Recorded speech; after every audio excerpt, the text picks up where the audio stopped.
Greetings! My lecture today is called Proud Black Buddhist and Dr. Ambedkar Take on Japanese Racism. My name is Anthony Elmore, and I am president and founder of the Proud Black Buddhist World Association. I am a black Buddhist who have the courage, the will, and the tenacity to challenge the racism that we face in Buddhism. Someone has to have the courage to fight. For example, the SGI is a $125 billion organization. The Nichiren Shoshu organization, or sect, spent over $100 million just to build a temple. Nichiren Shoshu is a Buddhist organization, and they are the founders of the Risho University in Japan.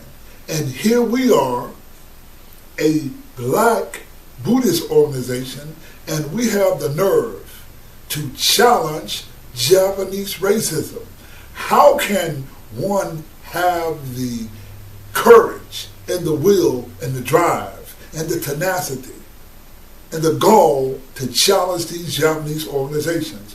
Well, we bring as a supporter and the person who is the greatest Indian of modern day era, Dr. Bhimrao Ambedkar.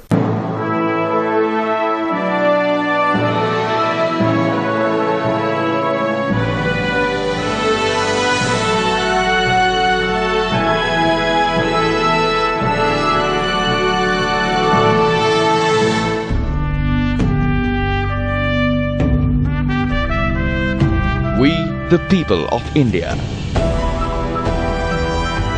having solemnly resolved to constitute India into a sovereign, socialist, secular, democratic republic, give to ourselves this Constitution.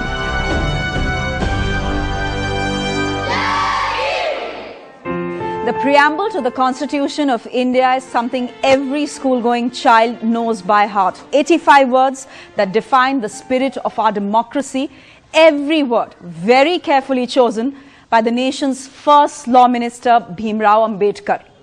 He's the man who was the chief architect of our Constitution, also the Dalit icon who gave millions a voice against discrimination. Dalits. He is the greatest civil rights activist in India that India has ever produced, who not only built the democratic values respected by the world, but he is revered even today by millions in India.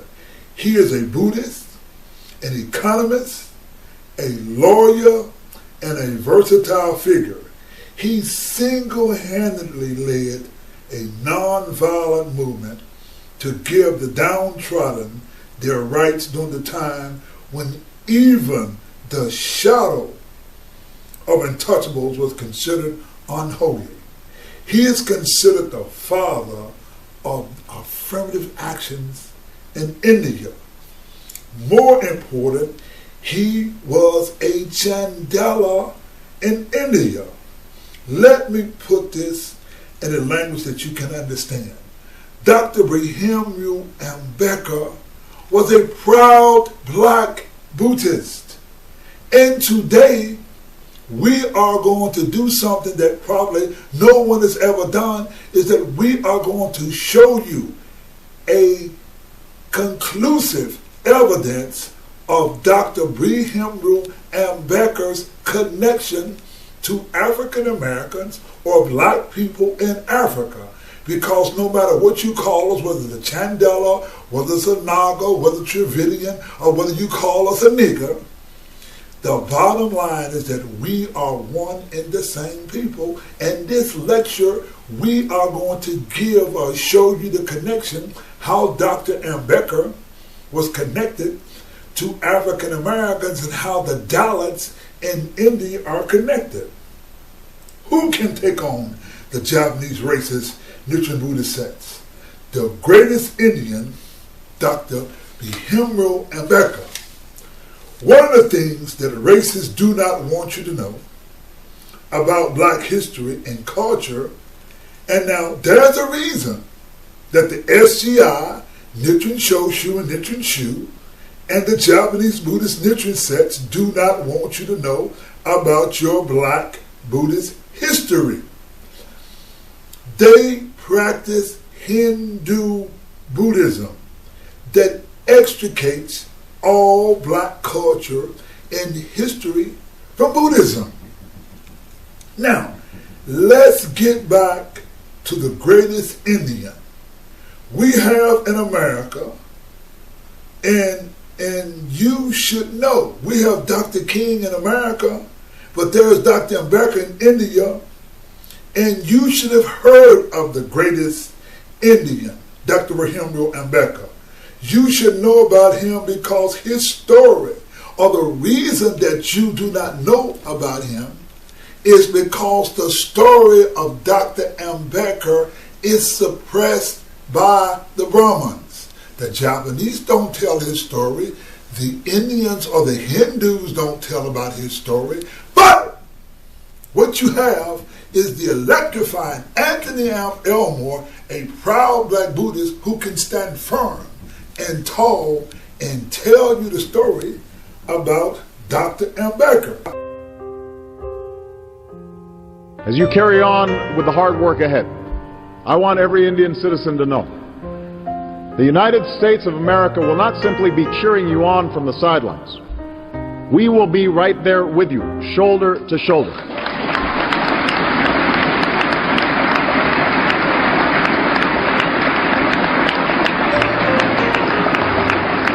Because we believe in the promise of India.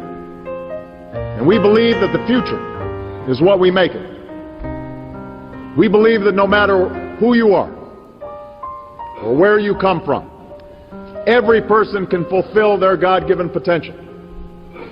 Just as a Dalit like Dr.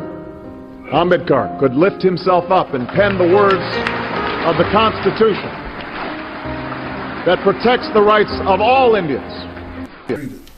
Now, he was treated in the worst possible manner. Now, fate had it, because he's a brilliant student, he had the opportunity to come to America.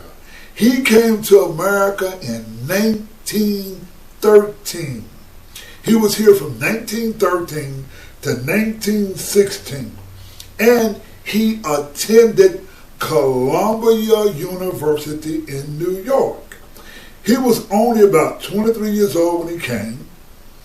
And at the time when he came to America, there was a movement going on in India called the AIDI, A-I-D-I, AIDI.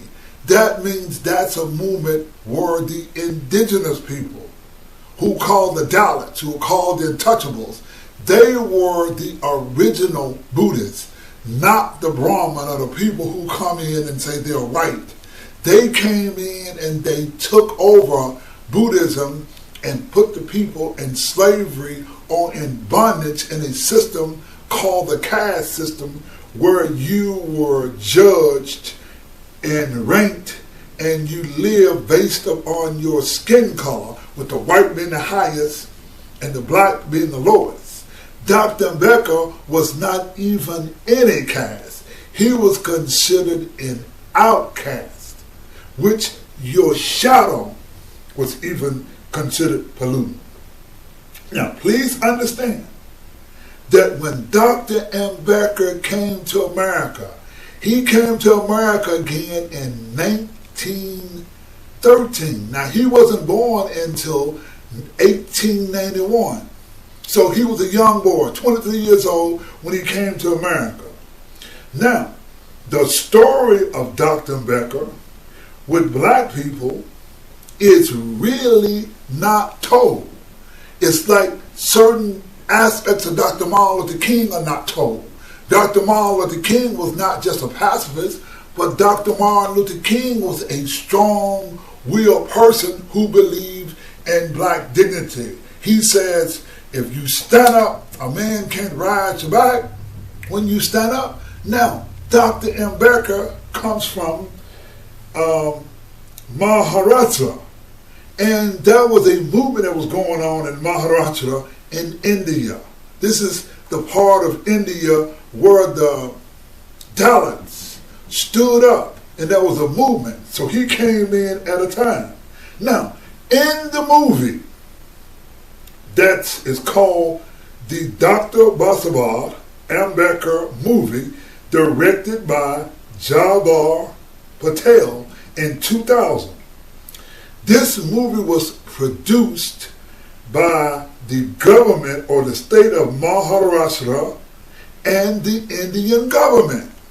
Now, one of the things that you will find in the movie that they made sure they put into the movie is the relationship between Dr. Ambedkar and the African American or the African American community.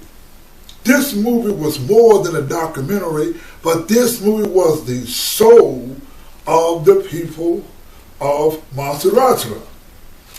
Dr. Ambedkar came from Maharashtra, and before he was born, the spirit of fighting the caste system was born. So when he finally came back, he already had an infrastructure of people who was ready to go against this caste system. The Adi movement, or the original indigenous people of India, Adi was born. And it was born in the town of, in his town. Dr. Ambedkar was born to the untouchable caste. Now, he came to Columbia College in 1913. Now, there's a couple of interesting things you must know about Columbia College. Columbia College is the college in New York where President Barack Obama attended. Now, he attended college in 1913, from 1913 until 1916 for 3 years, when he came and got a doctorate in economics. Now, at that particular time, he could go to school in America and he could go to Columbia College, but black people in 1913 was not even allowed to walk on the campus. They could only be a maid or a cook or work in the kitchen or something, but they could not even be caught dead in the campus. Now, let's talk about something that's very interesting. Columbia College is right on the outskirts of Harlem. Most of you in America who are African American, you know about Live at the Apollo or the Apollo Theater in Harlem. Well, Columbia College is right near Harlem. In fact, they got some campuses today in Harlem. Harlem is the black section. In fact, in the 1920s, you had the Harlem Renaissance. Now, one of the things that happened in Harlem, in about 1805, even before there was slavery, you had a black church, an Ethiopian church called the Abyssinian Church. The Abyssinians were the Ethiopians, and they had an Ethiopian church, and Dr. Ambedkar actually visited the church. Dr. Ambedkar connected with black people, and this is one of the things that the movie shows. In fact, in the movie, and you can see the movie on YouTube, before Dr. Ambedkar, after he had graduated, you see him going to the black church, and in the black church, they wish him well.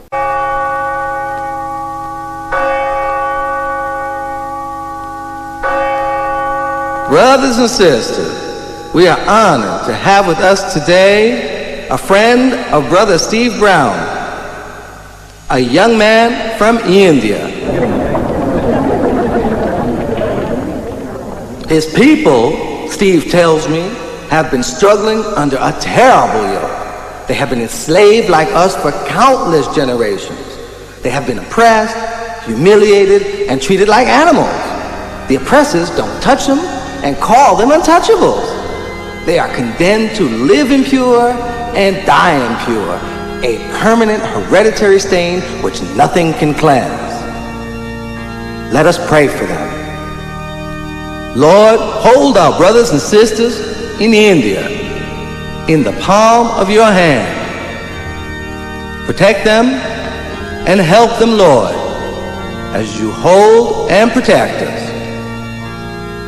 Be with this young man, Lord, as he leaves to pursue his studies in London. Well, now, Dr. Ambedkar was an Indian jurist. He was a political leader, a Buddhist activist, a philosopher, thinker, anthropologist, historian, orator, prolific writer, economist, scholar, editor, and a revolutionary and a revisionist of Buddhism in India. He was also the chief architect of the Indian Constitution. He was of his day the most brilliant man in all of India, and the most brilliant man of all of India is where we at the Proud Black Buddhist website came to understand that Sanskrit was a racist language. It was Dr. Ambedkar who challenged the Brahmins. He challenged the Hindu. He said, show me one archaeological evidence of any Sanskrit anterior to Buddhism. And it's all over. You got it. You win. Y'all come out here. He was an anthropologist. He was a scientist. He was educated. He knew history, science. He wrote hundreds of books on the caste system. He studied.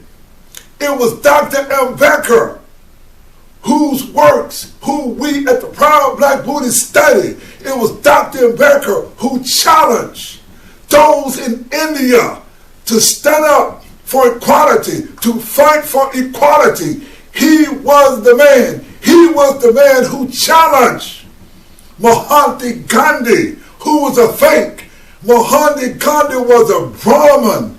He was a Brahmin, and he said one thing to the press, but he favored the caste system, and it was Dr. Ambedkar who challenged Gandhi. And today in India, people don't know Gandhi, but they got more statues and more things written about Dr. Ambedkar than they do about Gandhi. The only reason they write about Gandhi because they have Gandhi holidays, but the man in India today is Dr. Ambedkar. Now, let us get into the black side of Dr. Ambedkar. When he came to Columbia University in 1913, as we said, black people could not come to the campus. Dr. Ambedkar studied black history, and one of the guides, or one of the books that Dr. Ambedkar studied, and one of the heroes of Dr. Ambedkar was a man known as the educator, Dr. Booker T. Washington, who started Tuskegee Institute in Alabama, who started the agriculture, that means A&I, agriculture and industrial, and agriculture A&M schools. It was Booker T. Washington who started the black schools in America, and it was Dr. Ambedkar who studied the philosophy of Booker T. Washington and the effect on education and how African Americans or how black people learn to educate themselves and lift themselves up through education.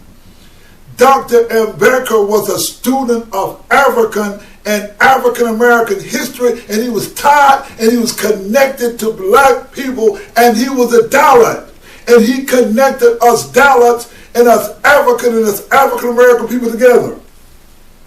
Now, we want to show you a movie scene where Dr. Ambedkar is dialoguing with the black man in the kitchen. And they show, even way back then in the movie, that happened in 1913 or 1916 of a black man getting whooped.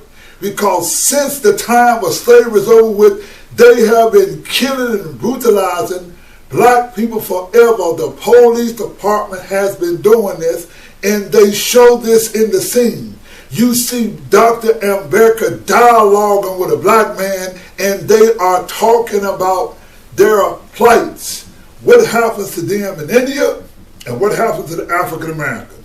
Let's first of all look at this scene in the movie. Couldn't sleep last night thinking about what you told me. I just don't get it. It's so unreal. They literally won't touch you. That's the least of it. At least you have the We freedom. got no freedom. What are you talking about? Hey! Quit your jabbering. We got a restaurant to open in 2 hours. Get to work. Quick, quick! At least you have the 14th Amendment. Fat lot of good it's done us. Think about it. You're from India and you can go to Columbia University. I'm an American. I can't be a student there. I can be smart, talented. But hey, let's just keep that 14th Amendment stuff in the Constitution. Because in the real world, black is black and white is white. And never the twain shall meet. You read Rudyard Kipling? Think you're the only one who reads books? You bitch! Wait, what's I'll up? teach you. I want you to Keep your hands to yourself, huh? Take that. I didn't do anything. Dirty nigger. Keep your hands to yourself. Please, I'll catch you touching a white woman. I'll kill you. I didn't You touch hear the me? girl. You Stop. dirty nigger. Stop. You take that. I'll teach Leave you a me lesson. alone. I'll kill you. You hear me? You Please black son stop, of a for bitch. God's sake. Now get the hell out of here. Dirty. Now, Dr. Ambedkar was a sociologist and anthropologist. And when he read the Brahman Vedics, Dr. Ambedkar dispelled the Vedas as myth and a revisionist history. The question was asked, and it's asked today, do they have any carbon dating of the Rig Veda? The Rig Veda is written in Sanskrit.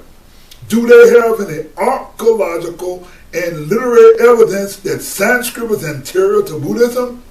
Dr. Ambedkar, doing a debate on the draft the Indian Constitution, asked the Brahmin intellectuals to produce any mantra which could produce gold if their Vedas are treasure houses of science. But none came forward. They could not take on Dr. Ambedkar. The Japanese, Nichiren Shoshu, and Nichiren Shoshu, they cannot take on Dr. Ambedkar. They got this nonsense Vedic culture, Aryan invasion theory, and all the teaching of Buddhism where they write out black culture. They cannot stand the test of scientific scrutiny. That this caste system did not begin until 900 years ago, until they killed the black Miriam kings. History stands on our side. Now, the SGI of the Nichiren sects, SGI, Nichiren Shoshu, writing in Sanskrit, Dr. Ambedkar took the Hindu Brahmins on. And when I take on the SGI, Nichiren Shoshu and Nichiren Shoshu, on their extricating all black kids from Buddhism, I am backed up by India's greatest leader, Dr. Bhimrao Ambedkar. In 1946, when Dr. King was only in high school, Dr. Ambedkar wrote the great black leader. His name was W.E.B. Du Bois, who started the NAACP in Memphis, in America. W.E. Du Bois is a noted, look at him on the stamp. He is one of the great black heroes. He wrote a book about Asia. He wrote stories. He was an educated black man that graduated from Harvard University. Now, in conclusion, the greatest leader of modern India was connected to the great black leaders in America. Dr. Ambedkar, in his own words, say He was a student of Negro problems, and W.E.B. Du Bois, who founded the NAACP,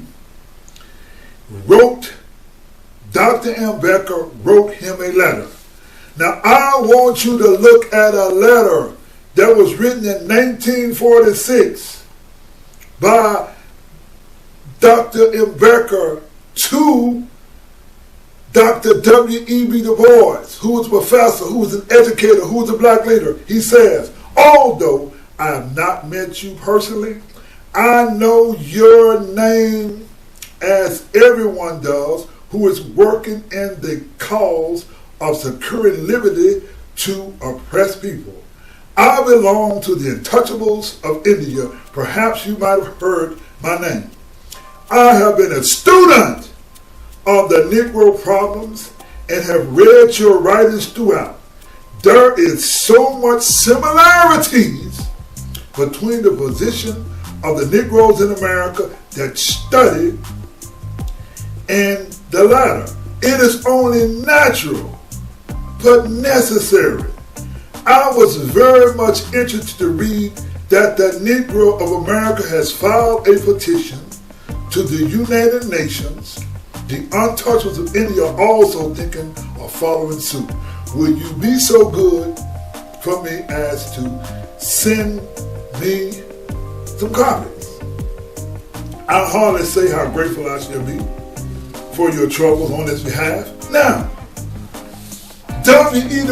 Du Bois wrote Dr. Ambedkar back. He says, Dear Dr. Ambedkar, I have your letter concerning the case of Negroes in America and the Untouchables of India before the United Nations.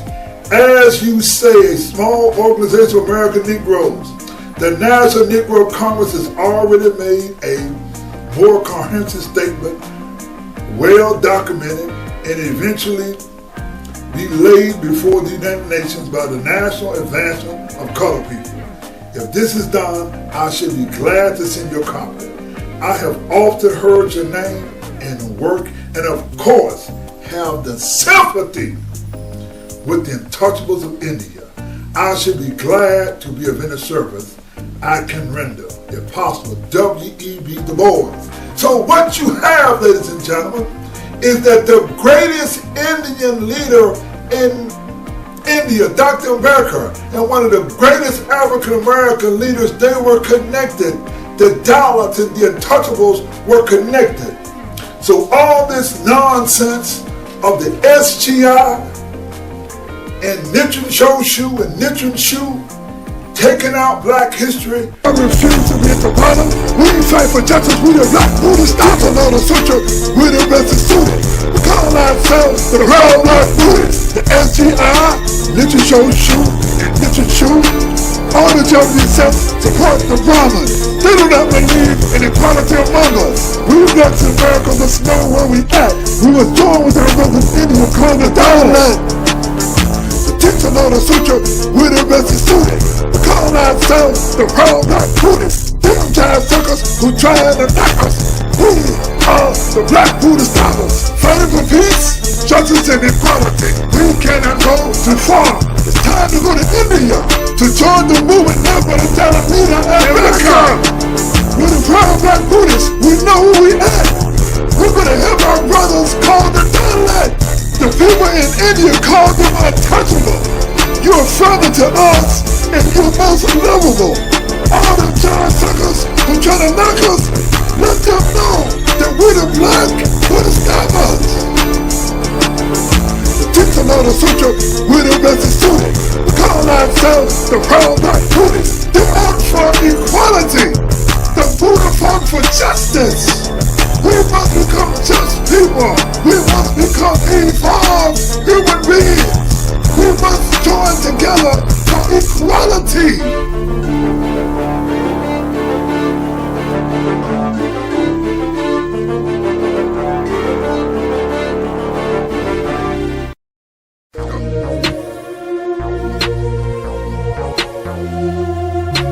Coming to you, the Lola Sutra. Coming to you, the Lola Sutra.